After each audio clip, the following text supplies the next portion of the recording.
여러분 안녕하십니까. 잘난 체 하는 웃군입니다. 6월 14일 오전 10시 16분. 예, 오늘 아침에 늘 하듯이 유튜브를 쭉 훑어봤는데 뭐 이제 새로운 내용 올라온 거 없나 이렇게 쭉 훑어보는데 매일 예, 오늘 아침 분위기는 뭐 이제 이게 뭐 그 뭐라 그러나요?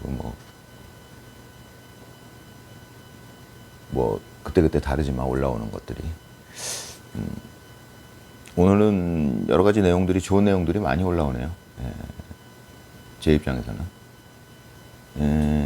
그 중에 하나 느껴지는 게 이재명 당선자가 지금 대통령이 됐다고 그래가지고 고향에서 잔치를 열려고 했는데 취소됐어요. 그 내용들이 올라오더라고요. 한 군데에서 올라온 게 아니라 여러 군데에서 올라왔으니까 아마 맞을 겁니다. 저는 그 한 군데에서만 올라오면 그 잘 못 믿어요. 유튜브는 원래 그런 거니까. 지금은 뭐 유튜브만 그런 게 아니라 저 공중파 방송도 다 그러니까요. 못 믿어요. 예. 많은 사람들이 이제 그걸 알게 되겠죠. 지금은 그 이제 공중파 방송을 절대적으로 신뢰하는 사람들이 아직도 많으니까 저들이 저런 세력을 유지할 수 있는 건데 바뀌겠죠. 시간이 갈수록. 아무튼 오늘 좋은 내용들 많이 올라오고 있는데 이제 제가 생각을 해봤죠. 어떤 이유일까? 제가 보는 분위기는 지금 그런 것 같아요. 이재명 당선자는 지금 잘 인정을 못 받고 있어요. 여러 면에서. 미국에서도 지금 굉장히 압력을 가하고 있고, 미국에서 지금 관세 갖고 이제 또 가전제품에 대해서 50% 관세 때린다고 하는데, 그게 과연 김문수 대통령이 됐다면 그렇게 될 것인가? 아니죠. 만약에 한덕수 대통령이 됐다면 그렇게 됐을까? 아니죠. 지금 미국하고, 제가 보기에 미국하고 한국은, 절대 혈맹이에요. 지금 제가 보기엔. 또 과거하고 또 달라졌어요. 네. 좀 복잡해지긴 했지만 사실은 정확하게 표현하면은 트럼프, 윤석열 이쪽이 한 편이고 뭐 저쪽 미국에도 민주당이 있는데 예전에 뭐 바이든 그 이전에 오바마 이쪽과 우리나라 또 민주당 쪽이 약간 같은 편이고 이런 게 있는데 어찌됐건 저쪽에서도 민주당 세력이 부정선거를 했었고 우리나라도 똑같거든요. 그러니까 이제 그런 세력들과 이런 이제 정의파 세력들, 애국자 세력들, 미국에는 미국의 애국, 우리는 우리나라의 애국. 그러면서 서로 국가끼리는 서로 동맹 이런 관계니까요. 어찌됐건 트럼프는 지금 이재명 정부를 굉장히 압박하고 있죠. 그는 제가 봤을 때에는 중국을 압박했던 방식과 되게 유사합니다. 그럼 정권이 약화될 수가 있죠. 그러니까 지금 중국도 결국 미국과 트럼프와 전쟁을 하다가, 그러니까 보이지 않는 전쟁이죠. 실제로 뭐 군대를 투입하고 그런 전쟁이 아니라 중국이 그 미국 선거에 관여하고 그 방송국 장악하고 뭐 이제 침투하고 이래가지고 그 미국 부정선거 일어나게 하고 막 자기들 원하는 정부 거기에 이제 관여하고 막 그런 식의 전쟁이 벌어졌었는데 결국 트럼프가 중국을 압박한 방식이 여러 가지 경제 쪽으로 압박을 하다 보니까 지금 중국 경제가 망가져 버렸죠. 제가 이제 보기로는 그래요. 여러 가지 유튜브 나오는 걸 보면 결국 중국이 진 거죠. 트럼프한테. 져가고 있는 거예요. 제가 보기엔 거의 져가고 있어요. 그리고 이제 관세 한때 한두 달 전에 120% 때린다 이제 그런 전략을 트럼프가 쓰는 거죠. 겁도 줬다가 그러면 이제 중국 내부에서 분열이 일어나기 시작하게끔 만드는 거죠. 왜 경제 정책이 실패를 하게 되면은 시진핑 권력이 유지될 수가 없으니까 이제 그걸 노리는 거죠. 근데 트럼프가 잘하죠, 그런 거를. 지금 이재명 정권에 대해서도 트럼프의 입장은 너 그거 부정선거로 당선된 거 아니야. 인정 못해. 이제 이런 느낌이에요. 근데 이재명 정부는 지금 사면 초과예요, 제가 보기엔. 전에도 말씀드렸지만 일단 이재명 당선자는 야당 대표로서는 참 기가 막히게 공격을 잘했어요, 여당을. 진짜 반칙까지 막 써가면서. 그래갖고 진짜 현직 대통령을, 멀쩡한 대통령을 막 끌어내릴 정도로 잘했어요. 그러니까 참 그렇게까지 힘을 쓰기가 쉽지가 않은데 대단했습니다.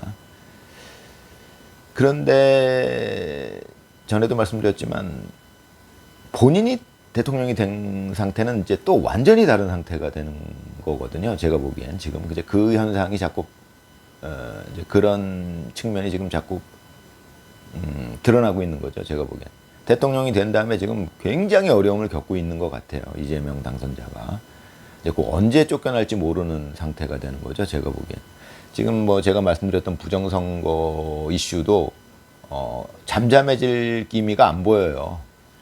중간중간 살짝 수그러드는가 하다면 또 다시 불타오르고 막 이런 식이니까요. 그게 완전히 꺼져버려야 되는데 불씨가 부정선거 이슈가 그러질 않고 있어요. 제가 말씀드렸지만은 지금 정치권 국회의원들은 부정선거 이슈를 꺼내지를 않아요. 그 사람들은 이상한 이유로. 그런데도 불구하고 지금 뭐 전국적으로 여러 군데서 지금 뭐 윤어게인 운동에서부터 윤어게인 운동의 핵심 중에 하나는 부정선거죠. 그런 게 지금 꺼지지 않고 계속 일어나고 있고 또 황교안 총리가 신당 창당을 하는데 거기 지지자들이 많이 몰리고 있고 여러 가지 지금 지금 이재명 당선자는 지금 집중포화를 이제 당하기 시작했죠. 집중포화입니다.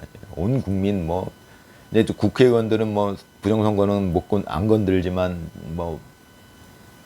법 심판을 받아라, 재판을 받아라 이쪽으로 압박하고 하여튼 다방면으로 여러 곳에서 집중포화를 지금 쏟아붓고 있어요.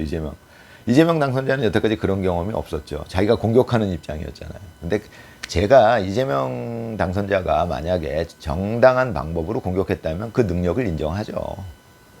근데 그런 반칙을 써서 말도 안 되는 반칙을 써서 막 거짓말 섞어가면서 그냥 조작해가면서 그런 식으로 해갖고 공격한 그래도 그것도 능력이다라고 생각하는 사람이 있는데 저는 그렇지 않습니다. 아니 그 반칙을 쓰면은 그 정도 똑똑하지 않은 사람이 어디 있겠어요. 물론 그래도 똑똑한 측면이 있는데 그 정도 급은 많다. 저는 이제 그렇게 봅니다. 그러니까 이재명 후보가 반칙을 쓰지 않고 저 정도 했다면 정말 대단한 사람이다. 라고 인정을 하겠지만 제가 반칙이고 이거 안 가리고 막 써가지고 진짜 현직 대통령도 끌어내리고 막 이런 거는 저는 인정을 못 합니다. 지금까지 우리나라 국민 중에 진짜 과반수가 넘는 것 같아요. 지금 이재명은 인정 못 한다. 이제 이런 분위기죠. 그래서 이제 지금 대선이 끝난 지가 열흘이 지났는데 지금 분위기로서는 초반에는 이제 어찌됐건 이 애국 보수 쪽이 좀 타격을 입었죠. 정신적인 타격 이런 거 데미지. 그래가지고 좀 움찔해가지고 막 위축되다가 근데 그때 그러다가 이제 그 시간이 지나면 그게 회복이 되거든요. 그래서 이제 그 양상을 제가 주목했는데 유심히 봤는데 지금까지 돌아가는 걸로는 또 이제 언제 변할지는 모르지만 지금 오늘 분위기로서는 점점 더 불길이 세지는구나 결국은. 그러니까 이재명 당선자는 못 버틸 수가 있겠다. 이제 생각보다는 빠른 시일 내로 직을 내려놓는 그게 재판이 됐던 혹은 어떤 다른 방식으로든 이재명 당선자는 그 대통령직을 유지하기가 쉽지 않겠구나. 지금 전방위적으로 압박을 받고 있거든요. 근데 이재명 후보는 그런 상황에 처해 본 적이 없어요. 그렇게 수비를 해본 적이 없어요. 공격은 잘했지만 수비는 반칙 쓰기가 그렇게 쉽지가 않거든요. 용이하지가 않아요. 공격하는 사람은 모르게 뒤에 가서 뒤통수 때릴 수도 있고 그런데 그거 수비하는데 어떤 반칙을 쓸 거예요. 온몸을 진짜 방탄유리로 감싸고 다닐 수도 없는 거고. 그 반칙도 아니죠, 그거는. 근데 반칙을 쓰기가 힘들어요. 이 수비는. 이재명 후보는 이제 처음으로 그런 상황에 직면을 해 있는 거고, 전에도 말씀드렸지만 대통령이 된다는 것은 이제 그쪽 세력이 특히 그게 심한데 시기와 질투가 많은 사람들이에요, 그 사람들. 그러니까 이제 그걸 이용해가지고 공격을 했는데 이제 그 대상이 지금 이재명 본인이 된 상황이거든요. 이거를 이재명 후보가 먼저 깨닫는데도 시간이 걸릴 거예요. 이거 상황이 바뀌었구나, 이거를. 근데 깨달으면 이미 늦을 겁니다. 이제 거의 제 생각은 그렇고요. 아무튼 즐거운 하루 토요일 보내시기 바랍니다. 감사합니다.